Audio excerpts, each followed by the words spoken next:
Hello बच्चों, कैसे हो आप लोग? अच्छे होंगे बेटा। बेटा मैं आज आपके लिए लेकर के आई हूँ हिंदी साहित्य का इतिहास। जो आपके 1 नंबर के क्वेश्चन आते हैं बेटा एग्जाम में, वो ज्यादातर आपको हिंदी साहित्य के इतिहास से मिलते हैं। ठीक है बेटा, तो आज हम पढ़ेंगे हिंदी साहित्य का इतिहास। क्या पढ़ेंगे आज हम?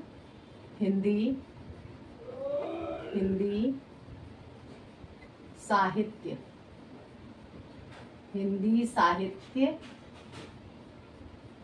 का इतिहास। ठीक है बेटा, आज हम क्या जानेंगे? हिंदी साहित्य का इतिहास। ठीक है, तो देख लेते हैं बेटा। हिंदी साहित्य का इतिहास है बेटा, जो हिंदी साहित्य के इतिहास का विभाजन करने वाले एक हमारे लेखक थे। कौन थे? आचार्य रामचंद्र शुक्ल। हिंदी साहित्य के इतिहास के लिए किसे माना जाता है? आचार्य रामचंद्र शुक्ल। ठीक है, आचार्य रामचंद्र शुक्ल ने हिंदी साहित्य के इतिहास का विभाजन किया। हिंदी साहित्य के इतिहास को आचार्य रामचंद्र शुक्ल ने 4 भागों में विभाजित किया। ठीक है बेटा, तो वो हम जान लेते हैं। उन्होंने 4 भागों में, कौन कौन से 4 भागों में विभाजित किया? हिंदी साहित्य के इतिहास का विभाजन करने वाले कौन थे बेटा? विभाजन करने वाले थे रामचंद्र शुक्ल। कौन थे बेटा? आचार्य रामचंद्र शुक्ल। ठीक है बेटा, तो अब देखते हैं बेटा। आचार्य रामचंद्र शुक्ल ने हिंदी साहित्य के इतिहास को 4 भागों में विभाजित किया। ठीक है बेटा, कितने भागों में विभाजित किया?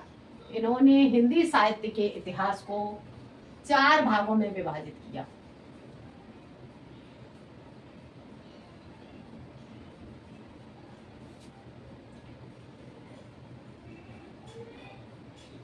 हिंदी साहित्य के इतिहास को आचार्य रामचंद्र शुक्ल ने 4 भागों में विभाजित किया। ठीक है, इसमें कौन कौन से 4 भागों में विभाजित किया? उन्होंने 4 भागों में विभाजित किया। पहला हो जाता है आपका आदिकाल। उसके बाद आपका आ जाता है भक्तिकाल, और भक्तिकाल के बाद आपका आता है बेटा रीतिकाल। ठीक है बेटा, और रीतिकाल के बाद आपका आता है आधुनिक काल।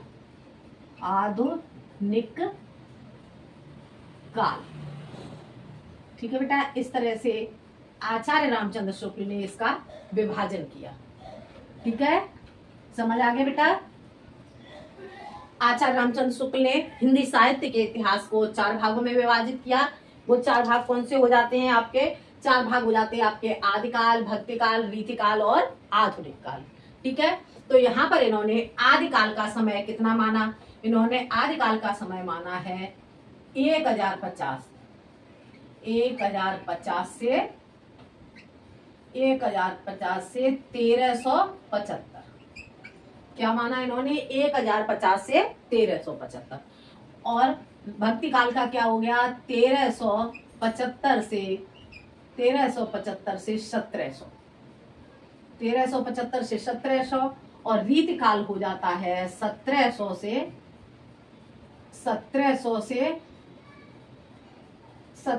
से ये हो जाएगा आपका 1900। और आधुनिक काल हो जाएगा बेटा आपका 1900 से अब तक। ठीक है बेटा, कितने भागों में विभाजित कर दिया इन्होंने? इसे 4 भागों में विभाजित कर दिया। और इस समय इसका माना आचार्य रामचंद्र शुक्ल ने 1050 से 1375, 1375 से 1700, 1700 से 1900 और 1900 से अब तक। ये हो जाता है बेटा इसका काल विभाजन का समय। ठीक है, अब देखते हैं बेटा आदिकाल को बेटा जो हमारे आचार्य रामचंद्र शुक्ल हैं, इन्होंने इसे कहा आदिकाल। ठीक है, तो यहाँ पर जो कुछ विद्वान थे, कुछ लोगों के यहाँ पर मत आए, तो कुछ लोगों ने कहा कि नहीं, हम आदिकाल को आदिकाल कहना उचित नहीं है। तो उन्होंने यहाँ पर जो हमारे आचार्य रामचंद्र शुक्ल हैं, इन्होंने आदिकाल को क्या कह दिया? इन्होंने आदिकाल को कह दिया वीर गाथा काल, वीर गाथा काल, क्या कह दिया, वीर गाथा काल, वीर गाथा काल। वीर गाथा काल किसने कहा, वीर गाथा काल कहा आचार्य रामचंद्र शुक्ल ने, रामचंद्र शुक्ल, शुक्ल, ठीक है बेटा, आचार्य रामचंद्र शुक्ल ने कहा इसे वीर गाथा काल, ठीक है। अब इसके बाद बेटा आपका आ जाता है, एक मिनट बेटा, थोड़ा सा इसे ऐसे लिख देते हैं जिससे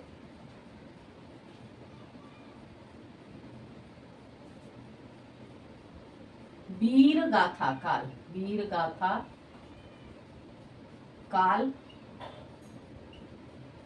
रामचंद्र शुक्ल, रामचंद्र शुक्ल, रामचंद्र शुक्ल, रामचंद्र शुक्ल ने कहा इसे वीर गाथा काल, ठीक है। और इसका काल विभाजन करने वाले कौन हो गए, आचार्य, आचार्य रामचंद्र शुक्ल, रामचंद्र शुक्ल, ठीक है बेटा। जैसे आपसे पूछ लिया जाता है एग्जाम में, हिंदी साहित्य के जनक कौन है, तो कौन बताओगे, आचार्य रामचंद्र शुक्ल, ठीक है। तो अब इसे जब आदिकाल को रामचंद्र शुक्ल ने कह दिया वीर गाथा काल, अब यहाँ पर फिर से मत आया, तो यहाँ पर जो इनके समर्थन में जो इन्होंने इसे वीर गाथा काल कहा, तो यहाँ पर आते हैं हमारे हजारी प्रसाद द्विवेदी, और वो कहते हैं इसे, क्या कहते हैं, उन्होंने इसे कह दिया नहीं, हम इसे आदिकाल ही बोलेंगे। वो क्या कह रहे हैं कि नहीं, हम इसे आदिकाल ही बोलेंगे। तो हजारी प्रसाद द्विवेदी ने क्या कह दिया, इसे आदिकाल। आदिकाल कहने वाले कौन हो गए, आदिकाल, आदिकाल को आदिकाल, आदिकाल, आदिकाल कहने वाले हो जाते हैं हजारी प्रसाद द्विवेदी, हजारी प्रसाद, हजारी प्रसाद द्विवेदी, द्विवेदी, हजारी प्रसाद द्विवेदी, ठीक है बेटा। अब इसे आदिकाल को आदिकाल कहने वाले हो जाते हैं हमारे हजारी प्रसाद द्विवेदी। अब इसके बाद आ जाता है बेटा, अब यहाँ पर आते हैं हमारे राम कुमार वर्मा, ठीक है। तो राम कुमार वर्मा कहते हैं कि नहीं, हम तो आदिकाल को कहेंगे चारण काल, ठीक है। तो राम कुमार वर्मा ने क्या कहा इसे, राम कुमार वर्मा कह देते हैं इसे चारण काल, चारण काल, चारण काल, ठीक है, चारण काल।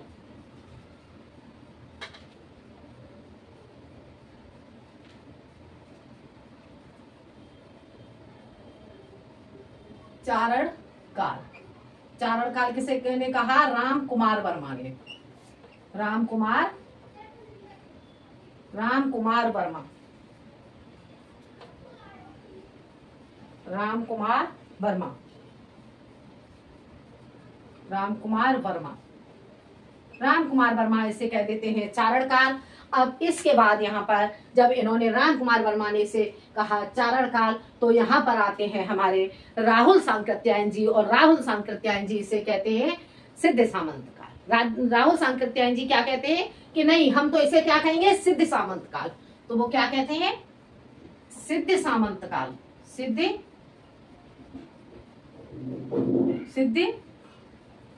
सिद्ध सामंत काल, सामंत काल, सिद्ध सामंत काल कहने वाले कौन हो जाते हैं इसे, राहुल सांकृत्यायन, राहुल सांकृत्यायन, राहुल सांकृत्यायन इसे कहते हैं सिद्ध सामंत काल, ठीक है बेटा। अब आते हैं हमारे महावीर प्रसाद द्विवेदी, और महावीर प्रसाद द्विवेदी कहते हैं कि नहीं, हम इसे सिद्ध सामंत काल नहीं कहेंगे, और वो इसे क्या कह देते हैं, महावीर प्रसाद द्विवेदी कहते हैं इसे बीजप्पन काल या बीजक काल, ठीक है। उन्होंने क्या कह दिया इसे, बीजप्पन काल, बीजप्पन काल, ठीक है, या क्या कहेंगे इसे, बीजक काल, बीजक काल, बीजक काल इसे कहने वाले कौन हो जाते हैं? महावीर प्रसाद द्विवेदी। महावीर प्रसाद द्विवेदी।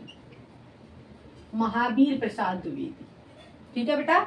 महावीर प्रसाद द्विवेदी ने इसे क्या कह दिया? महावीर प्रसाद द्विवेदी ने इसे कहा बीजप्पन काल, ठीक है, और या फिर बीजक काल, ठीक है बेटा। इतना समझ में आ गया। इसके बाद हमारे आते हैं यहाँ पर आरंभिक काल। इसे क्या कहा गया? इसके बाद कहा गया इसे आरंभिक काल। आरंभिक काल। आरंभिक काल कहने वाले कौन थे? ये हो जाते हमारे मिश्र बंधु। मिश्र बंधु, ये मिश्र बंधु के अंतर्गत बेटा ये कई भाई थे, इन्होंने मिलकर के हिंदी साहित्य में भाग लिया, ठीक है बेटा। तो ये इन्होंने मिश्र बंधुओं ने क्या कहा? मिश्र बंधुओं ने इसे कहा आरंभिक काल, ठीक है बेटा। समझ आ गया? आदिकाल रामचंद्र शुक्ल ने इसे कहा आदिकाल। आदिकाल रामचंद्र शुक्ल के कहने के बाद यहाँ पर लोगों ने इसमें मतभेद किया, तो उन्होंने कह दिया इसे वीरगाथा काल, ठीक है। वीरगाथा काल कहा रामचंद्र शुक्ल ने। उसके बाद आदिकाल को आदिकाल का ही समर्थन करने वाले हो जाते हैं हमारे हजारी प्रसाद द्विवेदी, ठीक है बेटा। हजारी प्रसाद द्विवेदी इसका समर्थन करते हैं आदिकाल के लिए। उसके बाद जो राम कुमार वर्मा है, राम कुमार वर्मा इसे कहते हैं चारण काल, ठीक है। और जो राहुल सांकृत्यायन है, राहुल सांकृत्यायन इसे कहते हैं सिद्ध सामंत काल। और जो महावीर प्रसाद द्विवेदी है, महावीर प्रसाद द्विवेदी इसे कहते हैं बीजप्पन काल या बीजक काल। और मिश्र बंधु है, मिश्र बंधु इसे कहते हैं आरंभिक काल, ठीक है बेटा। तो इतना बेटा आपको जो आदिकाल है, आदिकाल बेटा समझ में आ गया होगा। बाकी इसके कवि वगैरह मैं आपको बाद में समझाती हूँ, पहले मैं थोड़ा थोड़ा सा आपको चारों कालों के बारे में बता दूं, ठीक है बेटा। तो इतना आपको समझ में आ गया होगा। इसके बाद हम देखते हैं बेटा भक्ति काल, ठीक है बेटा। अब हम जानेंगे इसके बाद भक्ति काल। भक्ति काल कौन सा काल जानेंगे हम? आदिकाल के बाद हम पढ़ेंगे भक्ति काल। भक्ति काल, भक्ति काल, भक्ति काल को बेटा कितने भागों में बांटा गया है? यहाँ पर जो भक्ति काल है, भक्ति काल को बेटा 2 भागों में बांटा गया, ठीक है। भक्ति काल को भी 2 भागों में बांटा गया। और 2 भाग भक्ति काल के कौन से हो जाते हैं? सगुण और निर्गुण, ठीक है। भक्ति काल को भी 2 भागों में बांटा गया और इसमें 2 भाग हो जाते हैं सगुण और निर्गुण। कौन कौन से हो जाते हैं? सगुण और निर्गुण। ये हो जाता है हमारा निर्गुण और एक इधर हमारा हो जाता है सगुण, सगुण, ठीक है बेटा। निर्गुण और सगुण। अब यहाँ पर बेटा जो निर्गुण है, निर्गुण को भी 2 भागों में बांटा गया है और जो सगुण है, सगुण को भी 2 भागों में बांटा गया है, ठीक है। तो निर्गुण को 2 भागों में बांटा गया, तो इसे निर्गुण को 2 भागों में बांटा गया, तो इसे क्या कहा गया? एक को हो जाता है यहाँ पे हमारा, इसे कहेंगे प्रेमाश्रय शाखा और ज्ञानाश्रय शाखा। एक हो जाती है इसकी ज्ञानाश्रयी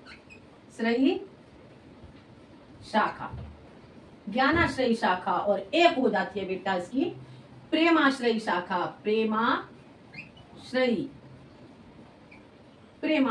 शाखा, प्रेमाश्रयी शाखा। बेटा ज्ञानाश्रयी शाखा, ज्ञानाश्रयी शाखा को कहा गया है संत काव्य धारा, और जो प्रेमाश्रयी शाखा है इसे कहा गया है बेटा सूफी काव्य धारा, ठीक है। निर्गुण, निर्गुण के 2 भाग हो गए, एक 2 भागों में बांटा गया निर्गुण को, ज्ञानाश्रयी शाखा और प्रेमाश्रयी शाखा, ठीक है बेटा। अब ज्ञानाश्रयी शाखा को क्या कहा गया है? संत काव्य धारा, और जो प्रेमाश्रयी शाखा है, प्रेमाश्रयी शाखा को कहा गया है सूफी काव्य धारा, ठीक है बेटा। तो ज्ञानाश्रयी को क्या कहा गया है? ज्ञानाश्रयी को कहा गया है संत काव्य धारा, संत काव्य धारा, काव्य धारा, संत काव्य धारा। और जो प्रेमाश्रयी है, प्रेमाश्रयी को कहा गया है सूफी काव्य धारा, सूफी काव्य धारा, सूफी काव्य धारा, ठीक है बेटा। ज्ञानाश्रयी को संत काव्य धारा और प्रेमाश्रयी को कहा गया है सूफी काव्य धारा, ठीक है। अब संत काव्य धारा, बेटा जो संत काव्य धारा है, संत काव्य धारा के लेखक कौन माने जाते हैं? संत काव्यधारा के लेखक माने जाते हैं बेटा चतुर्वेदी परशुराम। ठीक है, कौन हो जाते हैं? चतुर्वेदी परशुराम। मैं आपको बता दे रही हूं, चतुर्वेदी परशुराम, परशुराम, चतुर्वेदी परशुराम। ठीक है बेटा, अब ये हो जाता है बेटा आपका चतुर्वेदी परशुराम, इसके संत काव्यधारा के लेखक हो जाते हैं। ठीक है, और संत काव्यधारा के अंतर्गत आने वाले कवि कौन कौन से हो जाते हैं? यहाँ पर बेटा संत काव्यधारा के कवि हो जाएंगे हमारे, संत काव्यधारा के कवि हो जाएंगे, किसके कवि हो जाएंगे बेटा? नामदेव कवि हो जाएंगे इसके, नामदेव, कबीरदास,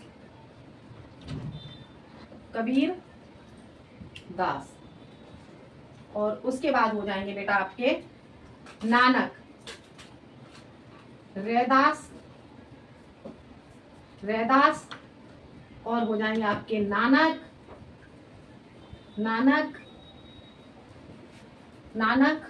और हो जाएंगे बेटा आपके नानक के बाद आपके हो जाएंगे दादू दयाल,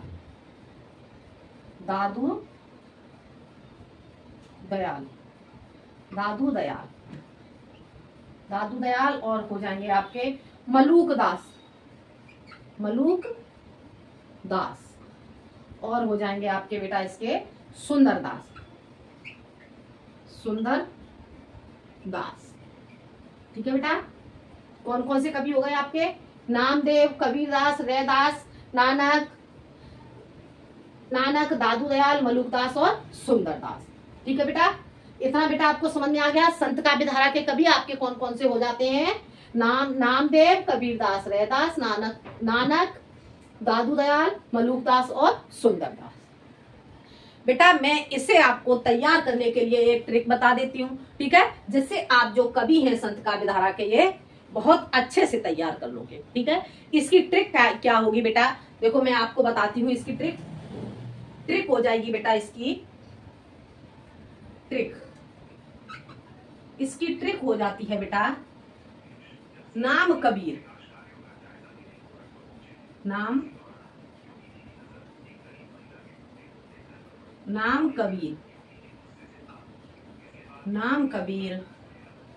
रैदास नानक, नाम कबीर रैदास नानक, नाम कबीर रैदास नानक, दादू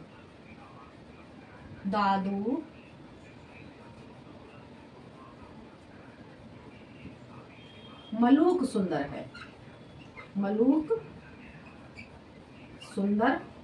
है।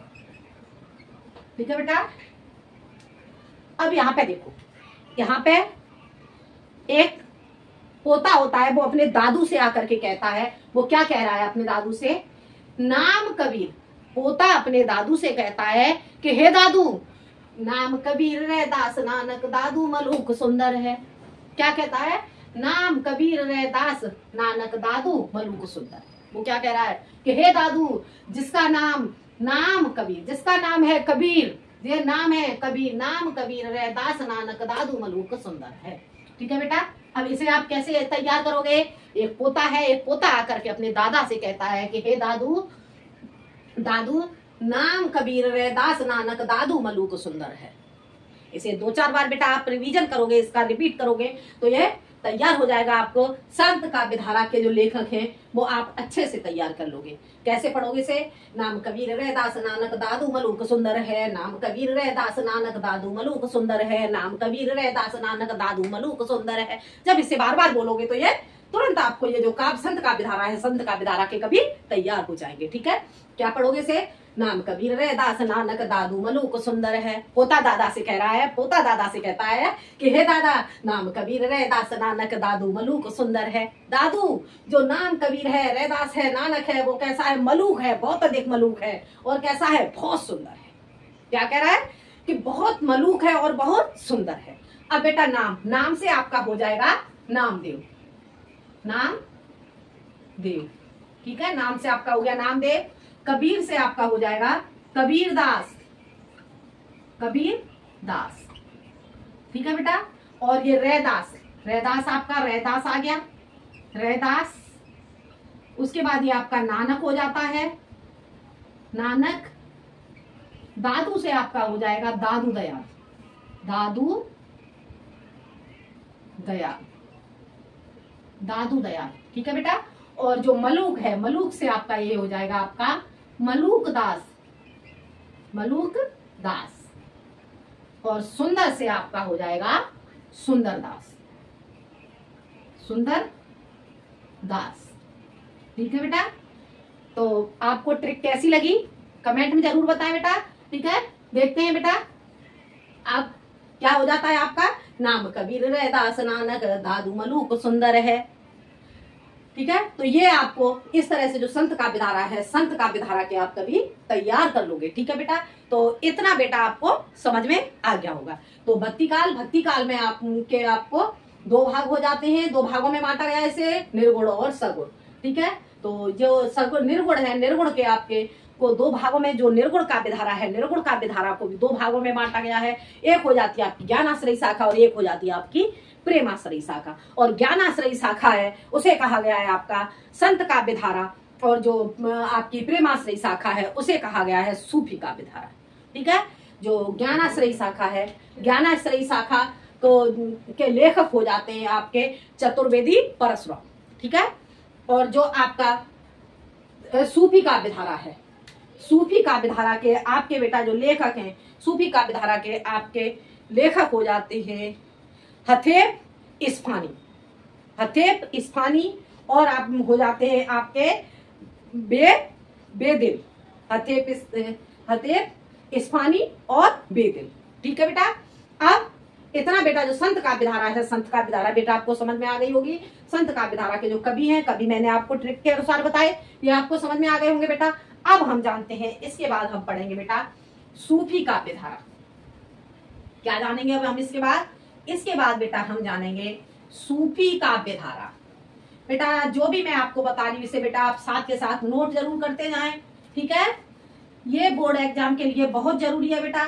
जो आपके 1 नंबर के क्वेश्चन मिलते हैं आपको बेटा यहीं से मिलेंगे। जैसे कि बेटा मैंने अभी आपको आदिकाल में बताया था, आदिकाल में जो आपको क्वेश्चन पूछ लिया जाता है कि जैसे हिंदी साहित्य के जनक कौन माने जाते हैं, तो आप यहाँ पे बताओगे आचार्य रामचंद्र शुक्ल।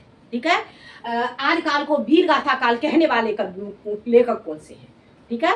तो आदिकाल को वीर गाथा काल किसने कहा है, तो वहां पे आप तुरंत बता दोगे आदिकाल को वीर गाथा काल कहने वाले हैं हमारे रामचंद्र शुक्ल। ठीक है। या आदिकाल को आदिकाल कहने वाले कौन है, आदिकाल को आदिकाल किसने कहा है, तो आप बता दोगे वहां पे आदिकाल को आदिकाल कहने वाले हो जाते हैं हजारी प्रसाद द्विवेदी।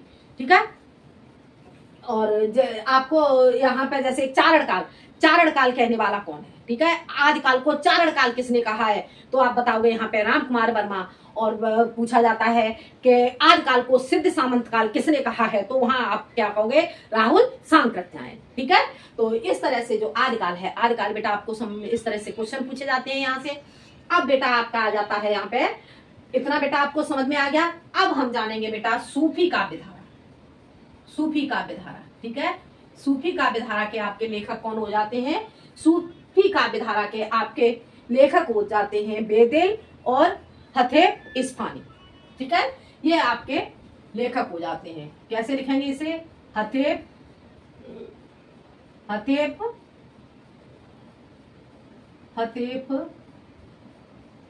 इस्फानी, हथेप इस्फानी। ठीक है बेटा।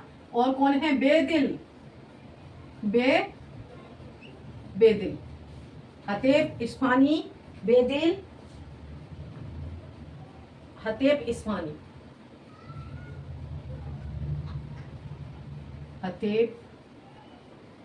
हथेप इस्फानी, बेदिल। और आपके हो जाते हैं इसमें अहमद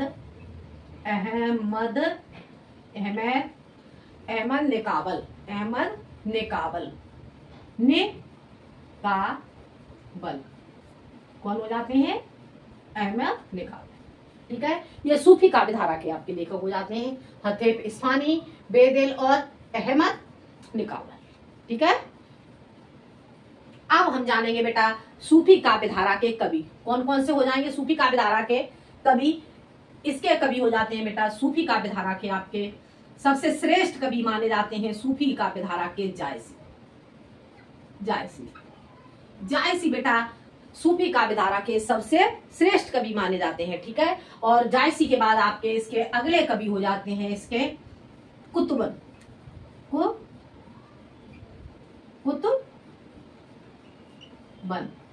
कुतुबन, ठीक है। और हो जाते हैं आपके इसमें मंझन, मंझन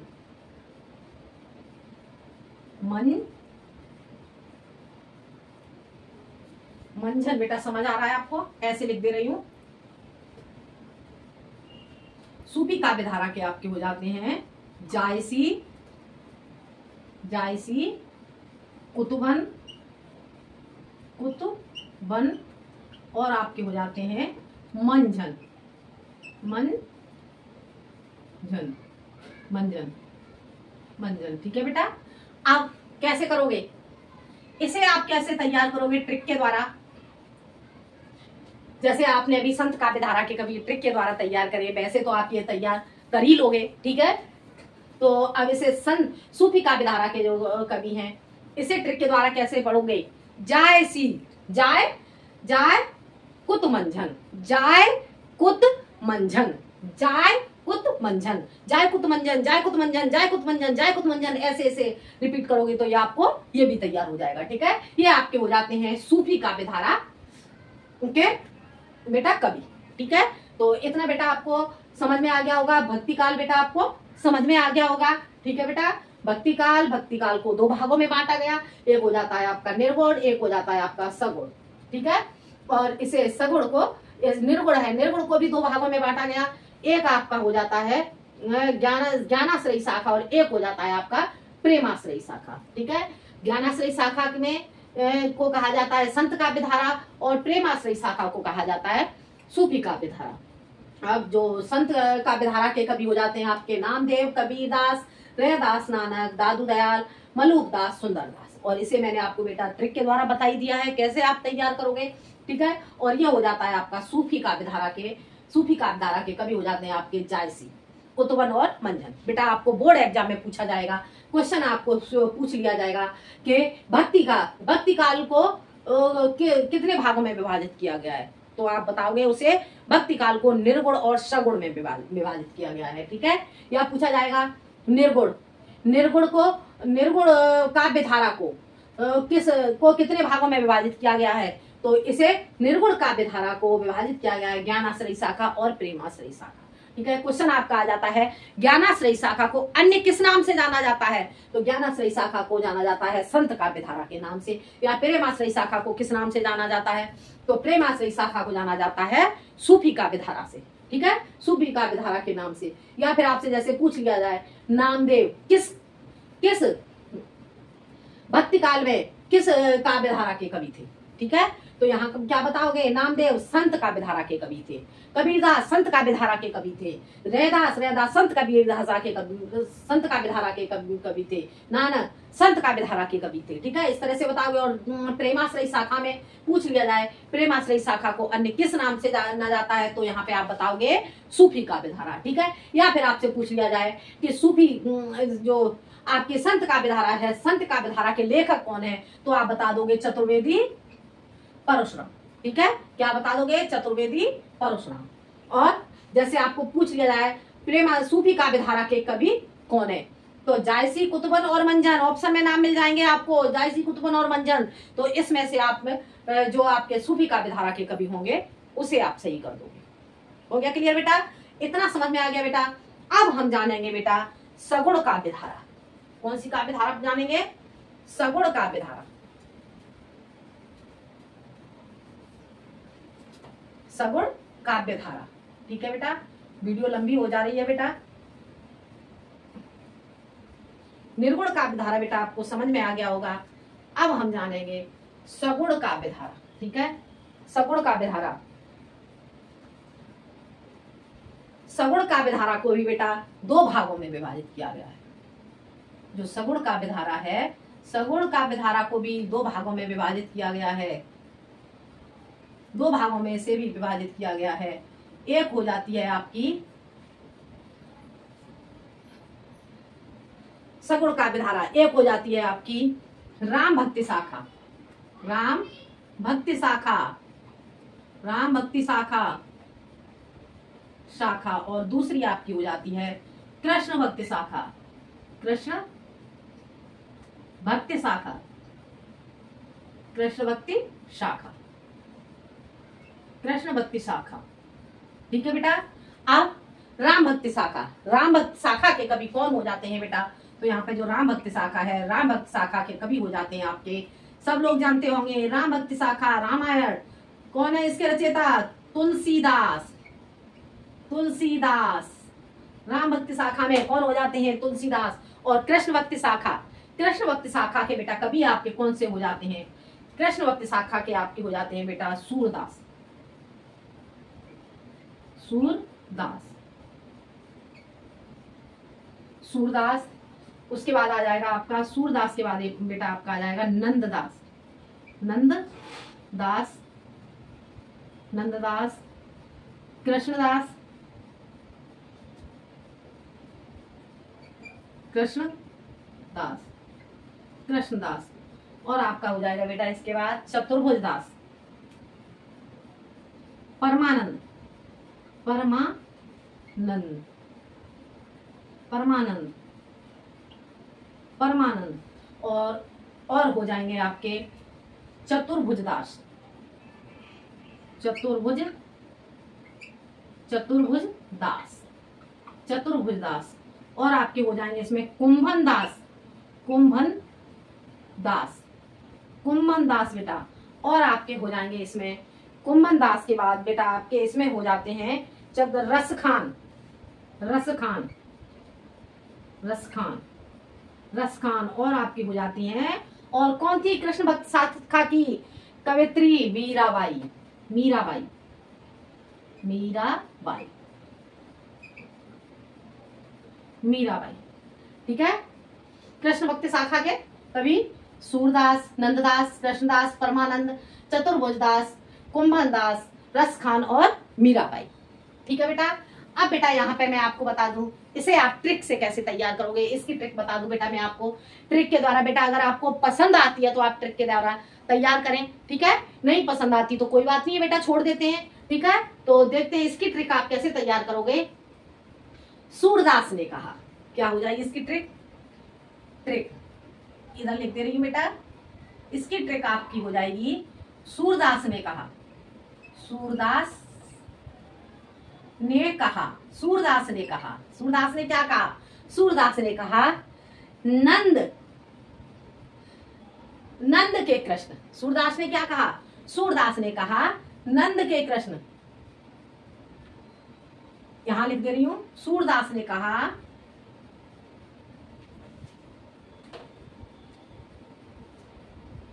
यहां लिख दे रही बेटा, ठीक है। ट्रिक देखो, सूरदास, सूरदास ने कहा, सूरदास ने कहा, क्या कहा सूरदास ने? नंद के कृष्ण, नंद के कृष्ण अर्थात नंद बाबा के कृष्ण, नंद के कृष्ण, नंद के कृष्ण परमानंद है, परमानंद है। नंद के कृष्ण परमानंद है, नंद के कृष्ण परमानंद है। और चतुर्भुज कुंभन, चतुर्भुज परमानंद है, चतुर्भुज, चतुर्भुज कुंभन, चतुर्भुज बेटा समझ आ रहा है? चतुर्भुज कुंभन, चतुर्भुज कुंभन, चतुर्भुज कुंभन, मीरा, चतुर्भुज कुंभन, रसखान, रसखान, रसखान समझ आ रहा है बेटा?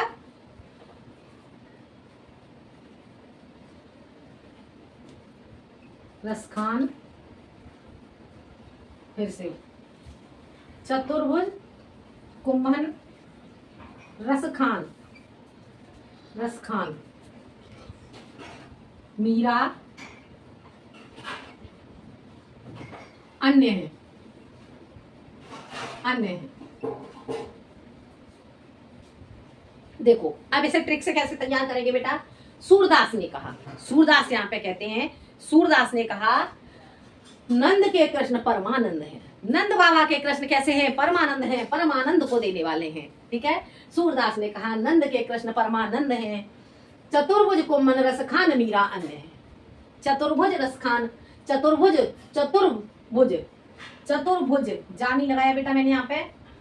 चतुर्भुज, चतुर्भुज कुम्भन रस खान मीरा अन्य। ठीक है बेटा, कैसे? सूरदास ने कहा, सूरदास ने कहा, सूरदास ने कहा नंद के कृष्ण परमानंद है। सूरदास ने कहा नंद के कृष्ण परमानंद है। चतुर्भुज को मन रस खान मीरा अन्य है। चतुर्भुज को मन रस खान मीरा अन्य है। बार बार बेटा इसे हम रिपीट करेंगे। कैसे? सूरदास ने कहा नंद के कृष्ण परमानंद है। चतुर्भुज को मन रस खान मीरा अन्य है।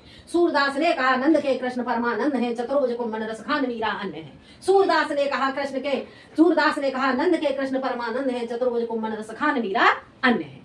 ऐसे ही इसका बेटा हम 2-4 बार रिवीजन करेंगे तो हमें ये जो कृष्ण भक्ति शाखा के कवि हैं, कृष्ण भक्ति शाखा के कवि तैयार हो जाते हैं। ठीक है बेटा, अब बोर्ड एग्जाम में जैसे बेटा आपसे क्वेश्चन पूछ लिया जाता है सगुण भक्ति शाखा को किसमें विभाजित किया गया है, तो यहाँ बताओगे आप यहाँ पे कितने भागों में बांटा गया है? 2 भागों में बांटा गया है इसे, राम भक्ति शाखा और कृष्ण भक्ति शाखा। या राम भक्ति शाखा किसके अंतर्गत आती है, तो यहाँ पे क्या लिखोगे? सगुण, सगुण के अंतर्गत। ठीक है, भक्ति काल में सगुण के अंतर्गत। कृष्ण भक्ति शाखा किसके अंतर्गत आता है? ठीक है, या फिर पूछ लिया जाए राम भक्ति शाखा के कवि कौन है, तो यहाँ पे आप लिखोगे तुलसीदास हैं। कृष्ण भक्ति शाखा के कवि कौन है, तो यहाँ पे आप बताओगे कृष्ण भक्ति शाखा के कवि सूरदास, नंदनदास, कृष्णदास, परमानंद, चतुर्भुजदास, कुंभनदास, रसखान मीराबाई।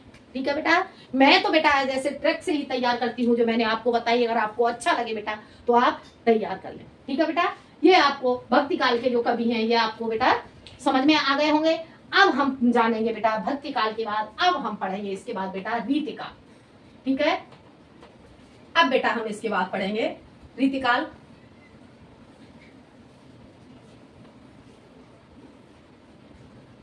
इसके बाद हम जानते हैं बेटा रीतिकाल। ठीक है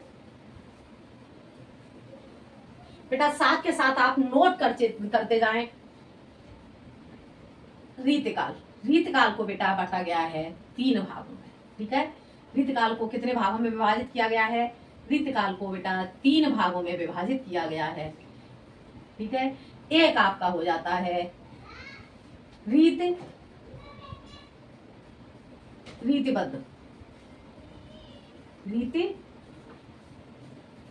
रीतिबद्ध। एक हो जाती है आपकी यहाँ पे रीतिबद्ध, और ये हो जाती है आपकी रीति सिद्ध, रीति सिद्ध,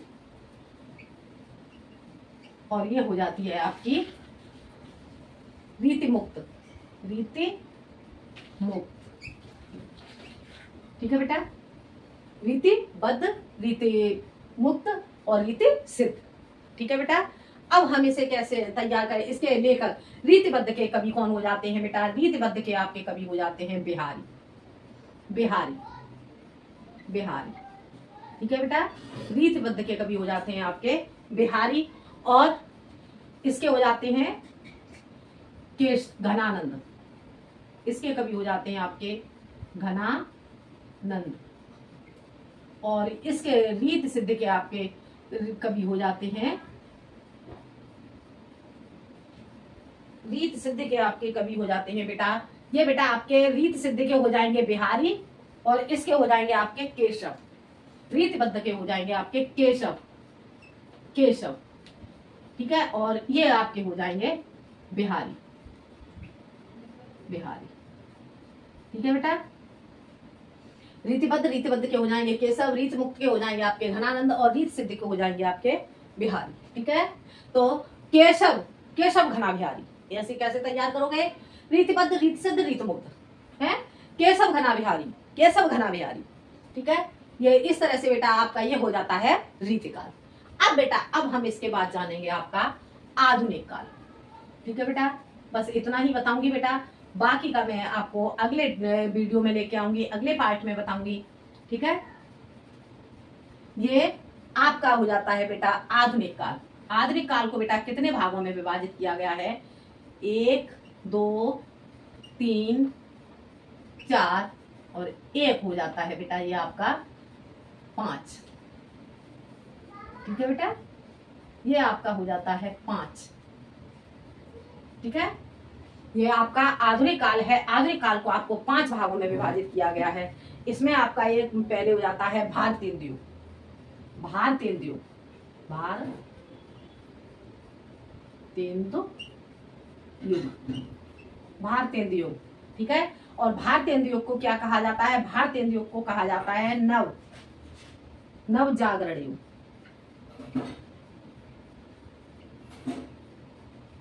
नव जागरण युग। ठीक है, भारतेंदु युग के बाद आता है आपका द्विवेदी युग। द्विवेदी युग, द्विवेदी युग। ठीक है बेटा, इसके बाद आपका आ जाता है द्विवेदी युग और फिर आता है आपका छायावादी युग। छायावादी युग, द्विवेदी युग के बाद आता है आपका छायावादी युग। छायावादी युग। इसके बाद आपका आ जाता है बेटा प्रगतिवादी युग। प्रगतिवादी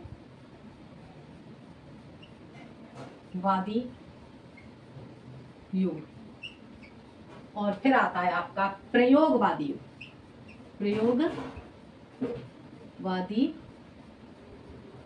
प्रयोगवादी युग। ठीक है बेटा, आधुनिक काल को बेटा आपको का बाटा विभाजन किया गया है भारतेंदु युग, द्विवेदी युग, छायावादी युग, प्रगतिवादी युग और प्रयोगवादी युग। ठीक है बेटा, अब बेटा आपसे जो है यहाँ पे क्वेश्चन पूछ लिया जाता है बोर्ड में, जैसे कि भारतेंदु युग को अन्य किस नाम से जाना जाता है? तो यहाँ पे आप क्या बताओगे? भारतेंदु युग को नव जागरण युग से जाना जाता है। ठीक है, बाकी का द्विवेदी युग भी बताऊंगी मैं, शुक्लोत्तर युग हो जाता है बेटा इस तरह से। तो ये सारी चीजें बेटा मैं आपको जो आधुनिक काल है, आधुनिक काल बेटा मैं आपको अगले वीडियो में पढ़ाऊंगी। बाकी बेटा और जो सारे कवि हैं उनके बारे में मैं बताऊंगी आपको। ठीक है, जो आपके आदिकाल, भक्तिकाल और रीतकाल के कवि हैं उनके बारे में भी बेटा मैं आपको अगले वीडियो में बताऊंगी। ठीक है बेटा, तो क्योंकि वीडियो लंबी हो जाती है। ठीक है बेटा, तो आज के लिए बेटा इतना ही। अगर आपको हिंदी साहित्य बेटा समझ में आता है तो आप बेटा वीडियो सब्सक्राइब करें, लाइक करें और शेयर करें। ठीक है बेटा, आज के लिए इतना ही। धन्यवाद।